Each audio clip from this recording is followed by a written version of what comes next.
Nora Whitfield, 69 years old, sat in a leather chair that was not comfortable enough for what was happening inside it. The office of Thomas Greaves, attorney at law, occupied the 14th floor of a building in Hartford, Connecticut, that had been designed to make you feel small. The chairs were the kind of leather that creaked when you shifted your weight, and Nora had been trying not to shift her weight for 11 minutes. Gerald sat across the glass conference table with his hands folded. Pamela sat beside him with her hands folded. They had driven there together in Gerald's Volvo. Nora had taken a taxi. Thomas Greaves read the settlement in the manner of a man reciting a train schedule. The house at 84 Wyndham Terrace, Glastonbury, Connecticut, assessed value $2,314,000 to Gerald James Whitfield. The joint investment portfolio, $487,000 to Gerald James Whitfield.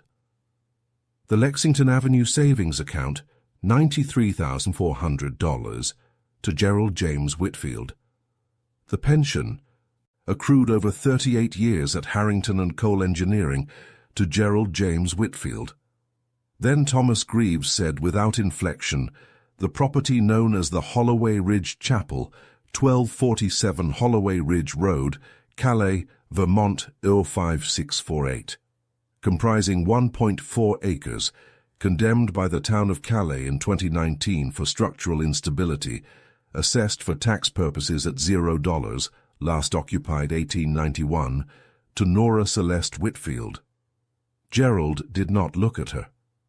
His hands stayed folded. Pamela did not look at her either, though Nora noticed she was wearing the pearl earrings that Gerald had given her for their 25th anniversary. Cream blazer, pearl earrings, the careful composure of a woman who has decided in advance not to feel anything difficult.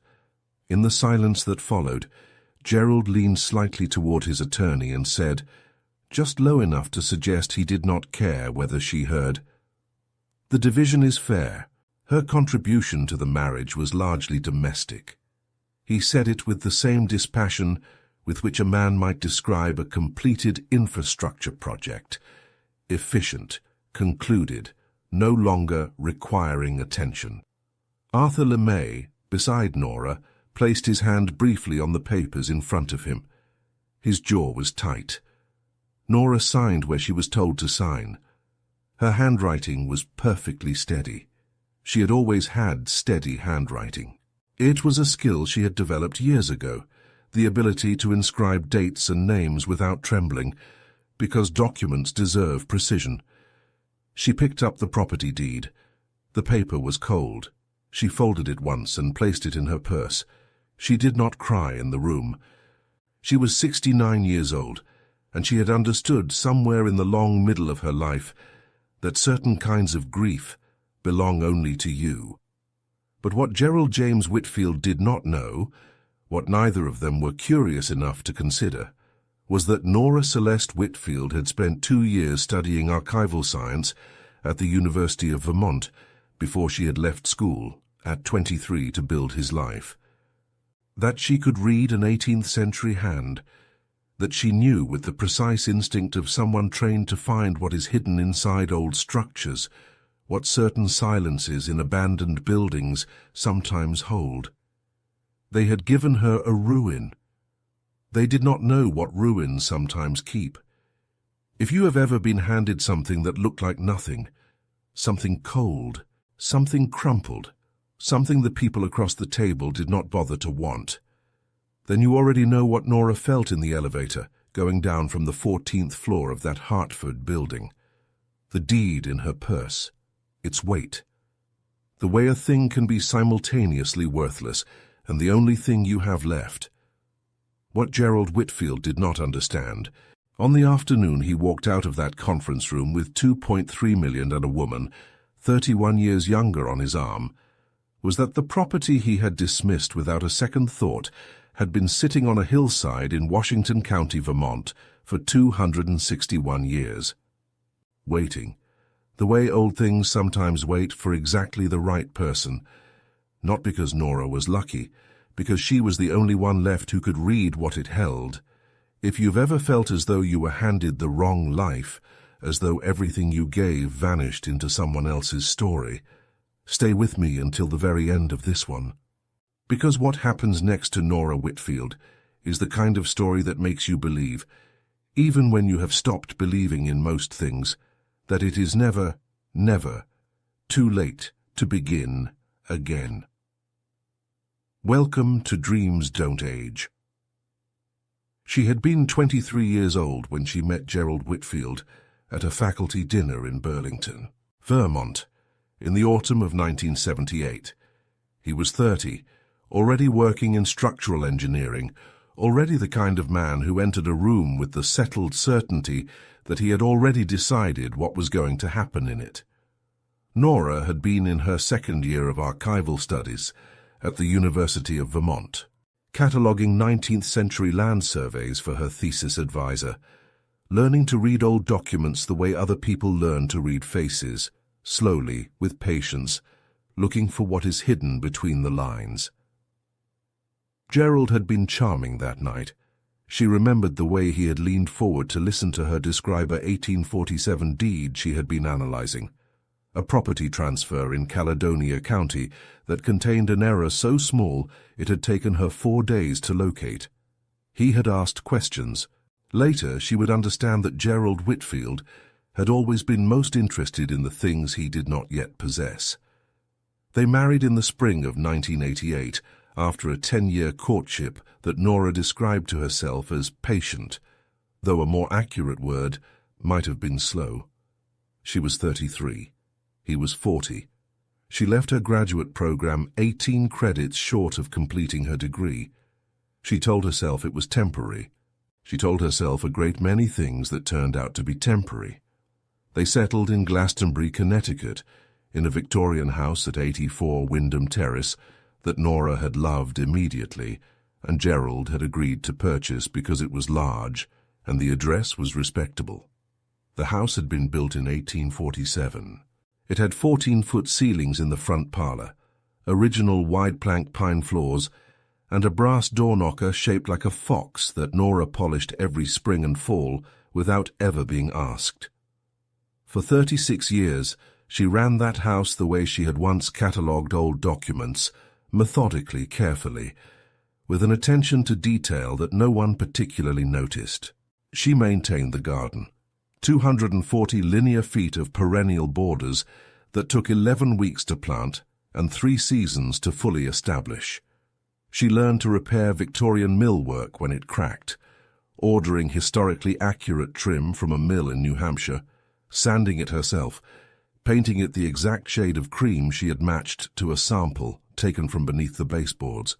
She served on the Glastonbury Historic District Commission for 9 years. She drove Gerald's mother to her rheumatology appointments in Hartford every third Thursday for 7 years, until the woman died, at which point Gerald's sister sent a card that read, "Thank you for your service," as though Nora had been a parking attendant. She cooked dinner 491 nights a year, on average. She attended 312 of Gerald's professional events over the course of their marriage, standing at cocktail hours and firm dinners and engineering conferences, smiling at men whose names she had memorized and whose wives she had consoled through moves and illnesses and the specific loneliness of being the person behind someone else's career. In 2003, she had wanted to return to school. She had found a part-time archival studies program at Trinity College in Hartford. She had printed the application. Gerald had said, with the calm certainty of a man who does not expect to be questioned, that it seemed an impractical use of energy, given her volunteer commitments and the fact that the house needed new gutters. She did not submit the application. She ordered the gutters. There had been signs. Understanding them required the kind of clarity that only arrives after the damage is complete. She remembered a dinner party in 2014, the Haverford Gleasons, 3 couples, good wine, the dining room lit with candles she had driven 40 minutes to buy, when Gerald introduced her to a new colleague simply as, "This is Nora," with the same inflection he used when showing someone the dining room. Not incorrect exactly, just weightless, as though the years between them had no mass. She remembered the holiday party in 2019 when she overheard Gerald in the kitchen telling his colleague Philip that Nora kept things running, and Philip nodded with the expression of a man acknowledging reliable infrastructure. She had gone back to the living room and refilled her wine, and spoken to Philip's wife for 40 minutes about a garden in Simsbury that she found genuinely interesting. And she said nothing about what she had heard, and nothing the next morning because she was a woman who had spent the middle portion of her marriage convincing herself that what she was holding on to was worth the holding. Gerald met Pamela Holt at a structural engineering conference in Boston in October 2022. Pamela was 41, a project coordinator at a firm in Providence, and she wore her confidence the way some women wear expensive jewelry, visibly, deliberately arranged to catch the light. Gerald was 70. He did not appear to find the age difference remarkable. Nora found out in June 2023 a text notification on Gerald's phone on the kitchen counter, a Tuesday morning, the coffee still brewing, the morning still ordinary, and the message contained a term of endearment she had not heard him use in years. She asked him directly. He confirmed it directly. He said the marriage had run its course, delivered with the same flat register he used for concluded engineering projects.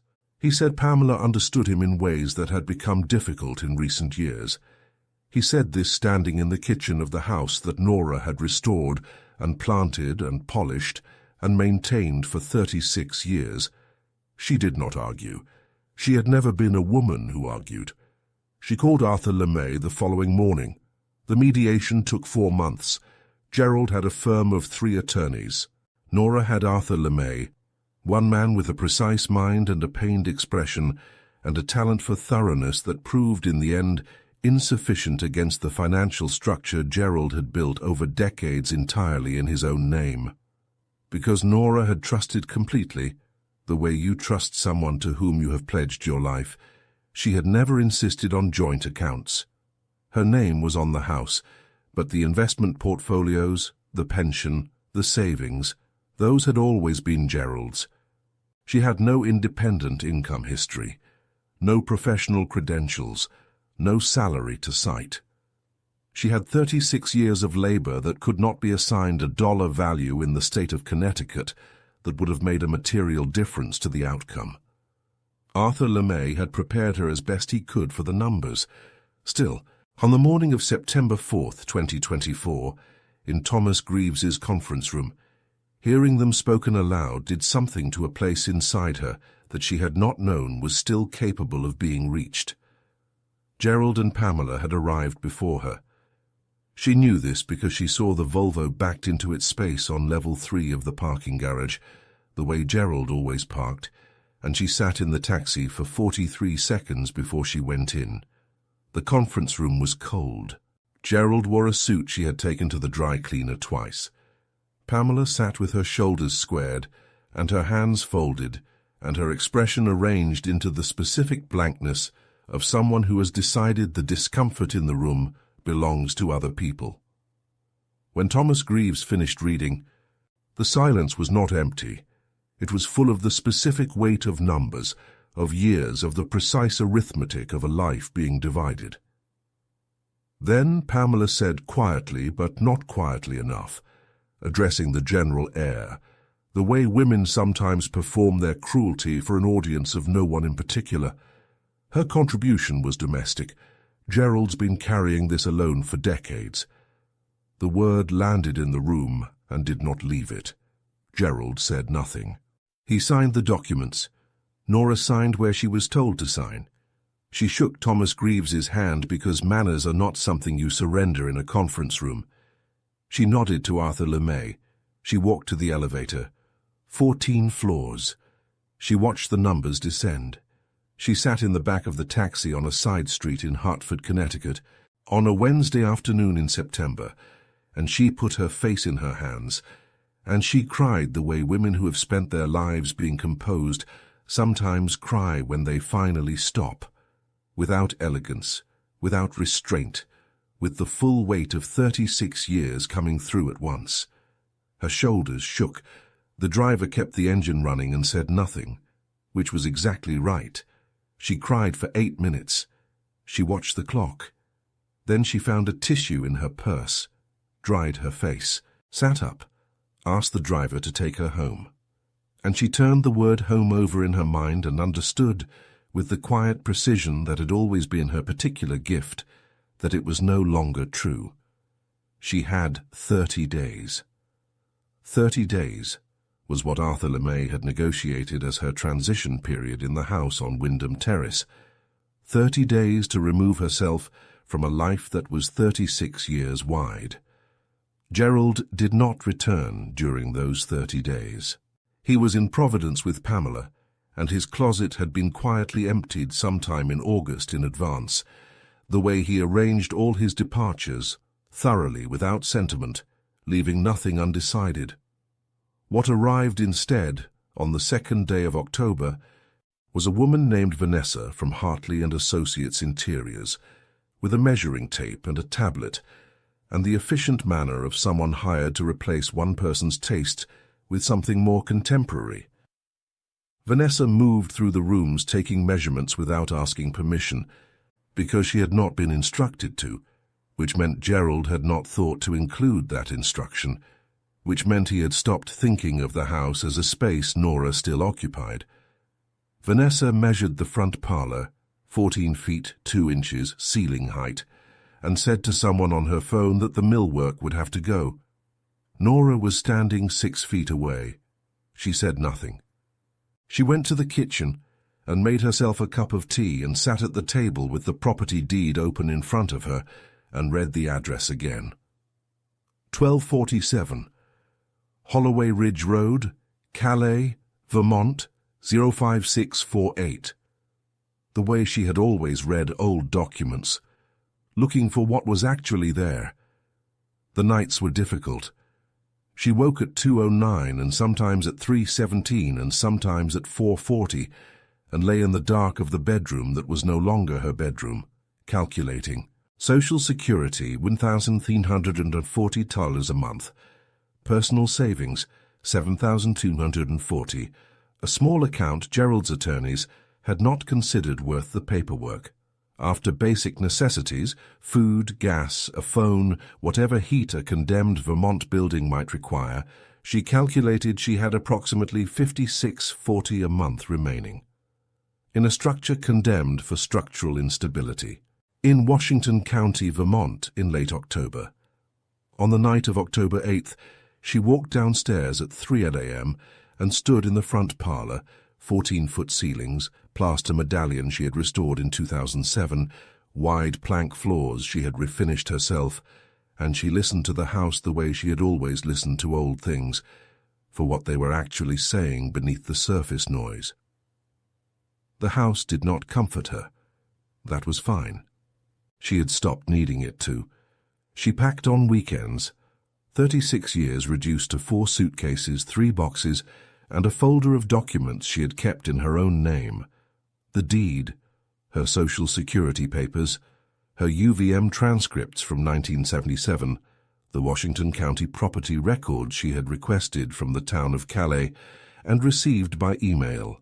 1 Stone Chapel, 1763, Calvinist congregation, abandoned 1891, 261 years of accumulated silence. On the night of October 12th, she heard Philip and his wife in the kitchen. They had stopped by to see the house. And through the door, she heard Philip say that Gerald had finally gotten things sorted, and his wife said, honestly, about time. And they talked about the planned kitchen renovation, what Vanessa had recommended, the square footage that could be opened up. Nora sat with her back against the hallway wall and listened to the particular silence inside herself that followed those words. Then she stood up, went into the kitchen, said good evening to both of them with the courtesy of a woman raised to maintain herself in difficult rooms, and said she had some packing to finish. She left the Fox door knocker in place when she went. It belonged to the house, and she had spent 36 years understanding the difference between what belongs to a place and what belongs to a person. She loaded the CR-V on the morning of October 18th, left the key on the kitchen counter, and drove north without looking back. The drive from Glastonbury, Connecticut to Calais, Vermont takes 2 hours and 40 minutes under normal conditions. The GPS spoke in its patient, neutral voice, recalculating, continue north in 3.2 miles, bear right. She stopped once in Springfield, Vermont, at a gas station with a small diner attached. She ordered coffee for $2.75, ate half a blueberry muffin that came with it, and looked out the window at the October hills. Past their peak now. The maples had turned weeks ago, and the brilliant reds were gone to rust, the yellows to ochre, the hills wearing the specific beauty of things that are already beginning to release. She left a $1 tip and got back in the car.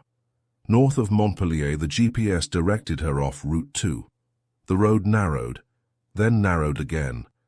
Pavement became chip seal became gravel, the hills steepened, and the trees closed in, birch and beech.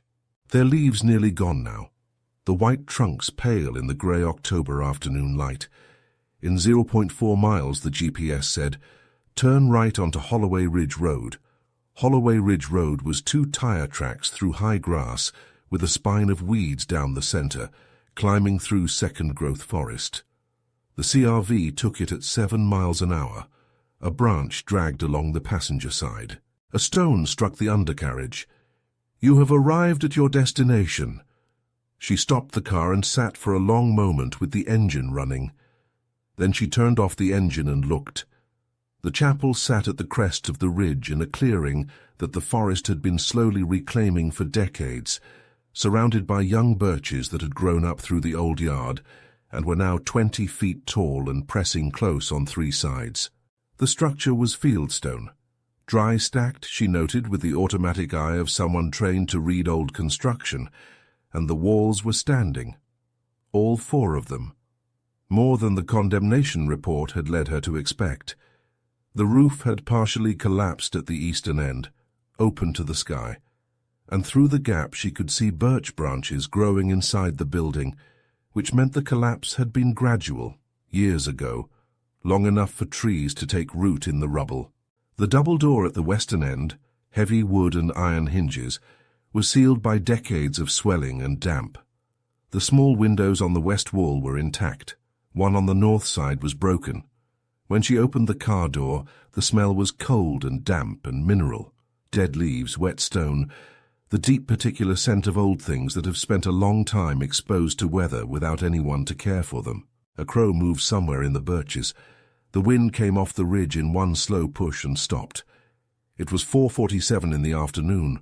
The sun was already behind the western trees. The temperature had dropped 3 degrees since Springfield. She stood beside the car and looked for a long time. It was not what she had hoped.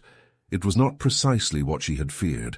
It was a ruin with walls still standing, which is to say it was a ruin with more remaining than it had any right to claim after 261 years. The stones were solid. You could see that, even from here. She took her heaviest coat from the back seat. She put it on. She walked toward the door. At the edge of the clearing, where the tree line met the high grass, a man stood with his hands in his jacket pockets watching her, and he raised one hand in the unhurried way of someone who has been patient long enough that patience has become a settled habit. "You must be the new owner," he said. His name was George Pelletier. George Pelletier was 67 years old, French-Canadian on his father's side, and had farmed the 61 acres on the other side of Holloway Ridge Road for 39 years. He was a broad, deliberate man, with hands shaped by the specific combination of cold, work, and time. He did not offer excessive sympathy. He offered instead a propane space heater from his barn that he said he wasn't using, and the information that the road flooded in spring and became a luge run in January, and that the chapel's foundation stones, so far as he had ever seen, had never moved. "The walls have stood since 1763, he said. "They'll stand a while longer." Nora thanked him. She took the heater. She spent the first night in the car with the engine running for warmth, because the chapel's floor was gone, rotted entirely, she confirmed with her flashlight, and the eastern third was open to the sky, and she had not yet established what exactly she was dealing with. She slept in 40-minute intervals, woke to check the time, slept again. The temperature outside dropped to 31 degrees. The ridge was very quiet. She listened to the silence the way she had once listened to old reading rooms. By morning she had a list. It ran to 2 pages. She drove to Montpellier, 22 miles, and spent 341.67 at a hardware store called Pelletier's, run, she discovered, by George's nephew Thomas, who applied what he called the neighbor discount without explaining it. She bought a sleeping bag, rated to -15, a camp stove, a folding table, 2 large tarps and rope, a broom, heavy work gloves, a pry bar, a flashlight and 4 replacement batteries, a bag of quick-set concrete for $12 and a bag of sand for $8. She returned to the ridge and went to work. The first week was about clearing. The chapel's interior was choked with 30 years of accumulated debris, fallen branches, leaves 2 feet deep in the eastern section, the rotted remains of the original wooden pews, the roof timbers from the collapsed eastern end, brought down by snow load sometime in the mid-1990s by the look of the growth now rooted in them. She moved debris from first light until the light failed, which in late October in Vermont was 5:09 in the afternoon. Her back ached in the way that backs ache when asked to do more than they have done in years. Her hands blistered inside the gloves. By the 4th day the blisters had hardened, and she could work without feeling them. She ate at the folding table inside the western section, under the intact roof, rice on the camp stove, canned soup, crackers with peanut butter. She measured portions carefully. $56.40 a month remaining after fixed expenses. She had written the number on the inside cover of her notebook, so she would not lose track of it. On the 8th night, she slept inside for the first time, in her sleeping bag on a sheet of plywood laid over the intact stone floor in the northwest corner. At 2:00 a.m., the chapel groaned in the wind coming off the ridge, a low sound that moved through the walls from the east end to the west, and she lay very still and listened to it with the professional attention of someone who has learned to distinguish between the sound of a structure settling and the sound of a structure failing. It was settling. She knew the difference. By the end of the first week, George Pelletier appeared at the edge of the clearing with a bundle of split wood on his shoulder and a wood stove from his barn he thought might fit through the chapel door. It did, barely. He carried it in himself, helped her set the flue pipe through the broken north window, and sealed around it with fire cement he had brought in his coat pocket without being asked. That night she had heat for the first time. She sat beside the stove on an upturned crate with her hands near the warmth, and felt something shift inside her chest that was not quite hope and not quite peace, but was sitting in the same room as both. Thomas Pelletier arrived on a Saturday in early November with 2 men and a load of lumber in his truck bed. He'd heard she was trying to get a floor in, he said. They laid a subfloor across the western section in 4 hours and refused payment. Thomas said the chapel had been an eyesore on the ridge for too long, and he had his own reasons for wanting to see it fixed. Nora did not ask what his reasons were. She thanked him. She was learning things she had not known she could learn. She watched videos on her phone at night, how to point fieldstone, how to assess a roof structure, how to pour a concrete threshold. She made mistakes. She mixed the pointing mortar too wet the first time, and it ran before it set. She scraped it out and mixed it again. She ruined 2 drill bits before she understood the correct speed for driving into stone. She learned. Her hands changed. She noticed this in early November, washing up one evening at the basin she had set up near the wood stove. The palms were rough now, the knuckles thickened, the nails broken short and filed flat, not the hands she had arrived with. She looked at them for a moment, and dried them on the towel, and did not think too long about what the woman who had worn pearl earrings to board meetings would have said about it. In the back of one of her boxes she had found, wrapped in a cloth she had not opened since graduate school, a pair of archival cotton gloves, thin, white, the kind used for handling fragile documents. She had packed them in 1988 when she left her program. She had kept them for 36 years without knowing exactly why. She set them on the folding table beside the lantern where she could see them. It was Ruth Annesley who changed the direction of everything, though neither of them understood that yet when they met. Nora had driven to the Vermont State Archives in Montpelier on a Thursday in late November, on an impulse she would have called professional instinct if she still thought of herself as having a profession, to request the historical records on the Holloway Ridge Chapel property. Ruth Annesley was the reference archivist. She was 53, wore her reading glasses on a beaded chain around her neck, and possessed the particular quality of attentiveness that people who spend their lives among documents develop. A stillness, a careful focus, the habit of going very quiet when something catches. When Nora explained what she had, a condemned 1763 chapel, undisturbed since 1891, no recorded interior inventory, Ruth went quiet in that way. She pulled the original congregation registration records for the Calvinist meeting house on Holloway Ridge, filed with the Washington County Clerk in October of 1763. She showed Nora the names. She showed her the land survey. Then she said slowly that if the structure had been genuinely undisturbed since 1891, there was a real possibility that certain categories of document, items stored in stone recesses or built-in wooden chests, which were common to rural New England chapels of the period, could have survived intact.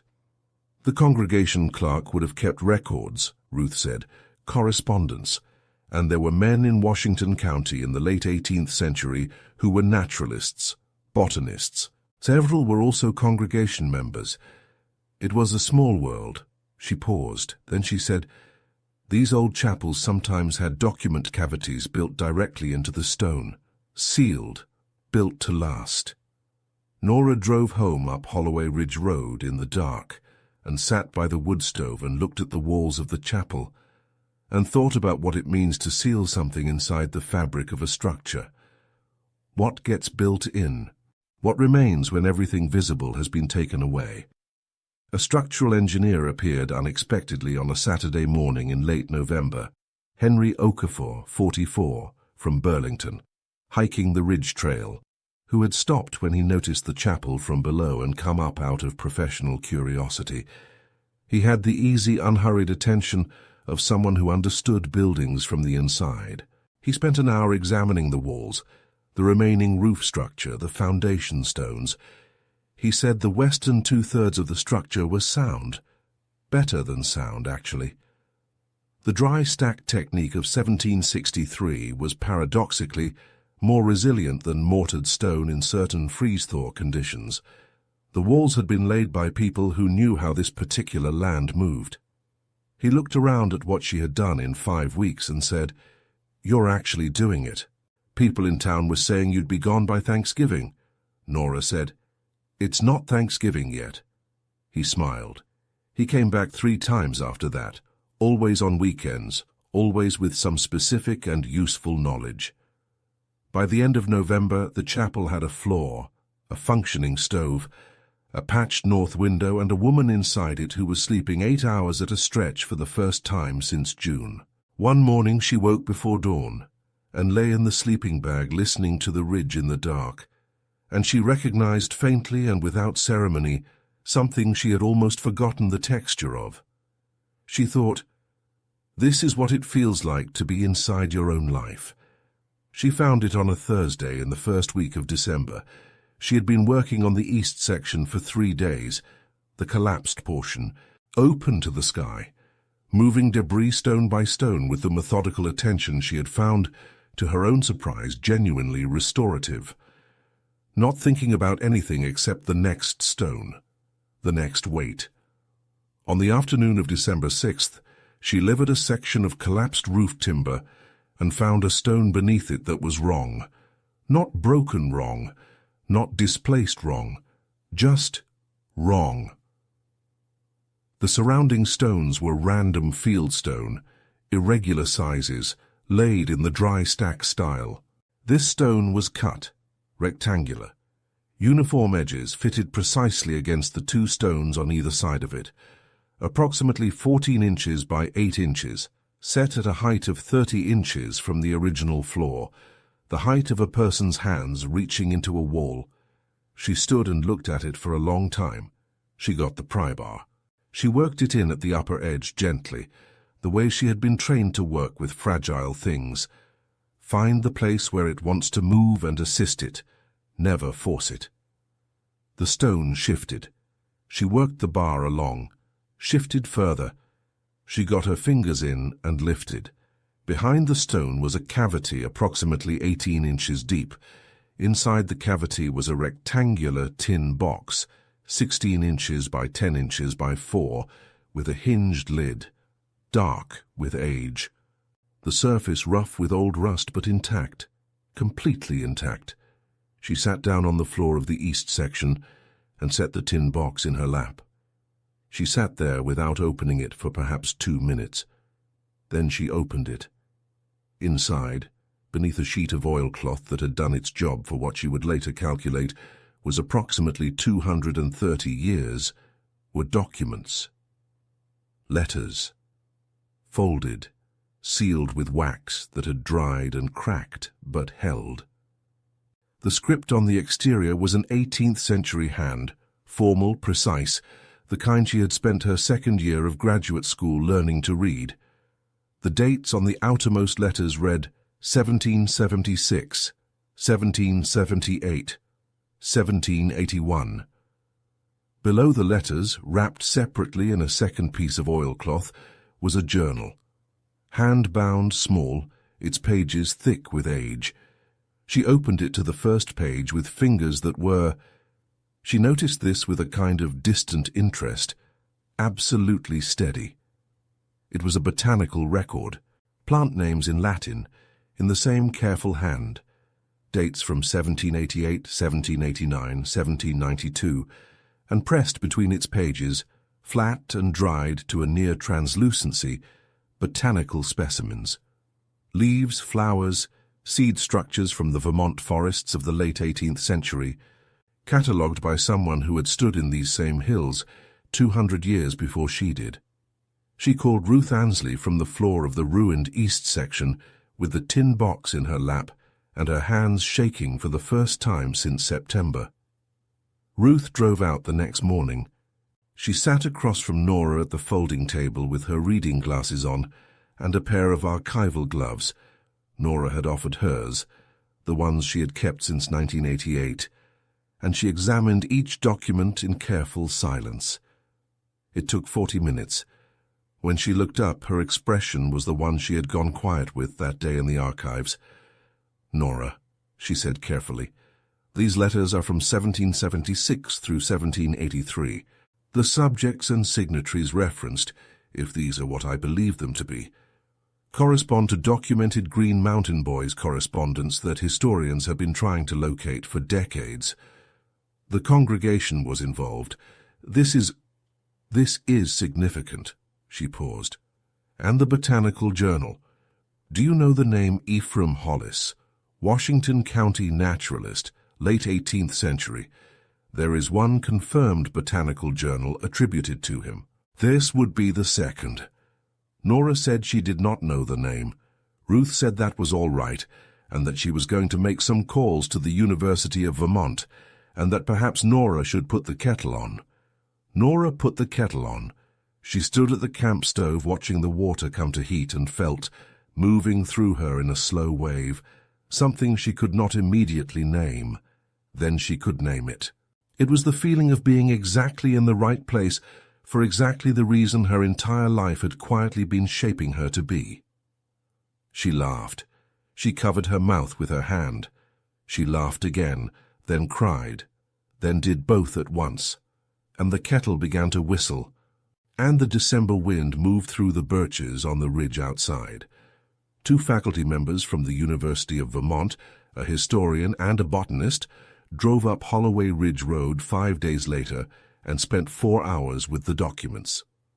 When they left, they said things Nora asked them to repeat because she wanted to be certain. 47 letters, Revolutionary era, probable Green Mountain Boys connection, estimated institutional value between $347,000 and potentially $890,000 or more for the full authenticated collection. The Ephraim Hollis Botanical Journal, second known, academically invaluable, practically negotiable. The University of Vermont Humanities Research Division offered Nora a consulting archivist contract to oversee the cataloging and preservation work, $28,500 for the first year, renewable. They attached a stabilization grant of $42,000 for proper archival handling of the collection. She accepted both. Gerald called in February. She knew before she answered that it would not be about regret. Gerald did not call about regret. He called about information, which is to say about what he needed from the conversation before it began. He called on a Tuesday morning when the chapel had 3 inches of new snow on the cleared section of roof and the wood stove was going, and she was at the folding table with a magnifying glass and her archival gloves, working through letter 31 of 47. He said he had been hearing things. He said the coverage in the Vermont Historical Society newsletter had circulated in certain circles. He said he and Pamela were thinking of driving up to see the property. She said that was fine. They arrived on a Saturday in late February in the Volvo, which was too low for the Ridge Road in February, and made a sound over the frozen ruts that suggested Gerald had not considered this. They parked at the tree line and walked the remaining distance to the chapel. Pamela's boots were wrong for February in Vermont, but she walked without complaint. Nora had made tea. She served it at the folding table inside the western section, warm from the stove, well lit now by the archival lamps, and poured without hurry, and sat across from them in the chair she used for her work, and waited. Gerald looked at the stone walls. He looked at the new floor. He looked at the marked and documented cavity where the tin box had been found. He looked at Nora with the expression of a man doing arithmetic. He said he had been thinking about whether the division of property had been fully equitable. Nora said, "Gerald." He stopped. "The division was what I signed. It was final." She said it without heat. "There is nothing here for you." Pamela said quietly but not below hearing that one could always consult another attorney. Nora looked at her, not unkindly, not warmly, the way stone looks at nothing in particular. She said, "You're welcome to." The silence that followed had weight and duration. Then Nora said evenly, "You called my contribution to the marriage domestic. You were right, actually. I've been thinking about that. I think you simply didn't understand what domestic work is worth or what a person is worth who does it without complaint for 36 years. I know the answer to that now. I worked it out myself." She set her mug down. "I'm not the worthless one in this story. I don't think I ever was." The room was very quiet. She said gently, in the tone of someone raising a neutral matter, "I heard the renovations at Wyndham Terrace have been delayed. I'm sorry to hear it."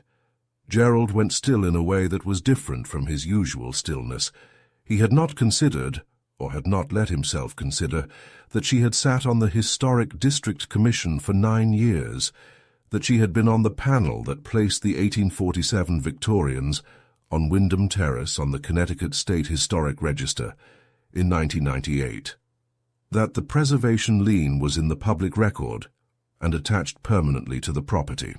That any structural renovation, a new kitchen, a rear addition, Anything that touched the original fabric of the house required State Historic Preservation Office approval, a process that took years if it was granted at all. Pamela's open-plan renovation, the addition, blocked entirely by the history of the house Gerald had kept. Nora had not done this. The history had done it. But she had known since October that it would, and she had said nothing because it was not her business anymore, and because the house had always been capable of speaking for itself. She did not say any of this. She poured Gerald more tea. He did not drink it. They left 20 minutes later. She did not watch them go.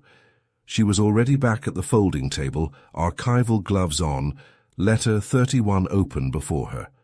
Behind her, the door closed. On the ridge, the February wind moved through the birches. The wood stove ticked steadily. She picked up the magnifying glass and went back to work. By the following October, the maples turning again, the ridge going gold and then rust, the Holloway Ridge Chapel had a proper floor throughout, a restored roof over the eastern section, and a small reading table with archival lighting that Ruth had helped her source from an educational surplus supplier in Burlington. The UVM cataloging project ran on Thursdays. Ruth drove out from Montpelier most weeks. Henry Okafor came from Burlington on weekends when he could, because the structural documentation of an 1763 dry stack fieldstone chapel had become, he said, considerably more interesting than he had initially expected.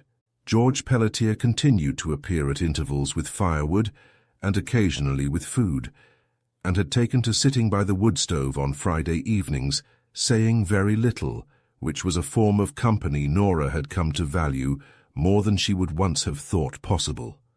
She had not spoken to Gerald since February. In September, she received a brief card from his sister, Gerald's sister, who had once thanked her for her service, that said only, "I heard what you found. Good for you." Nora kept it.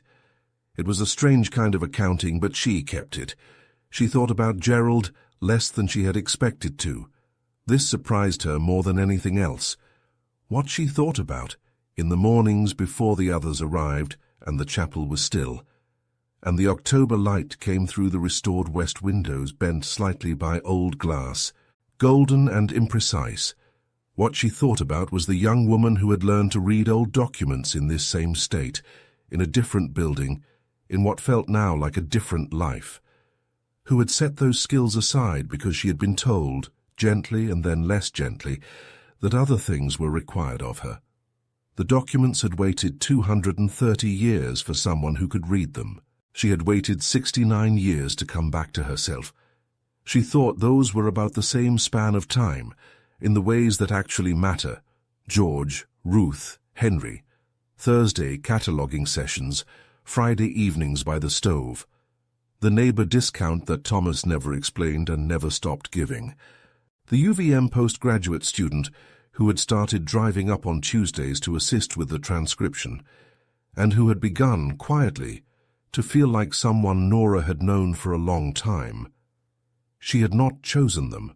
They had simply arrived and stayed, and become the people she ate with and worked beside and called when the ridge road froze again. Not the family she had been born into, not the family she had married into, the family that had found her when she was 69 years old, alone on a hillside in Vermont, opening a tin box in the ruins of a building no one had thought worth saving. That kind of family. She had come to understand you do not inherit. You earn it slowly by being exactly who you are in front of people who can see it. If you are watching this and telling yourself it is too late, that the life you gave to someone else is gone, that what you set aside cannot be recovered, I want to leave you with something Nora said one Thursday afternoon, without looking up from the letter between her hands, to no one in particular. The thing about old documents is that they don't stop being true just because no one was reading them. Neither do you. Subscribe to Dreams Don't Age, so you won't miss what's coming next. If this story found someone who needed it, pass it along to them.